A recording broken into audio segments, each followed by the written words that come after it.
പലപ്പോഴും മനുഷ്യർ ഒരുപാട് സങ്കടത്തോടെ പറയുന്ന ഒരു കാര്യമാണ്, ഒരുപാട് നന്മകളൊക്കെ ചെയ്യാൻ ശ്രമിക്കുന്നുണ്ട്, പക്ഷേ ചില തിന്മയുടെ മേഖലകൾ ഒഴിവാക്കാൻ പറ്റുന്നില്ല. അതുകൊണ്ട് കുറ്റബോധത്തിൽ നീറുന്ന ഒരുപാട് ആളുകളുണ്ട്. അങ്ങനെയുള്ളവരോട് കർത്താവിന് പറയാനുള്ള ഒരു ദൂത് ഇതാണ്: നിങ്ങൾ ഒരു തരി പോലും കുറ്റബോധത്തിൽ ഉഴലേണ്ട കാര്യമില്ല. കാരണം നമ്മുടെ കർത്താവ് കണക്കിൽ പരാജയപ്പെട്ടവനാണ്.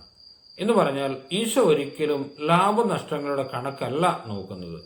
നമ്മുടെ അധ്വാനവും നമ്മുടെ പ്രയത്നവും തിരിച്ചു വരുവാനുള്ള നമ്മുടെ പരിശ്രമവും അതൊക്കെയാണ് ഈശോ നോക്കുന്നത്.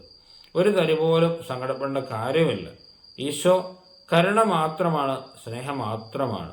തമ്പുരാനെ ആശ്രയിക്കുക എന്നുള്ളത് മാത്രമേ ഉള്ളൂ. നമ്മുടെ പരിശ്രമങ്ങളാണ് ഈശോ കാണുന്നത്.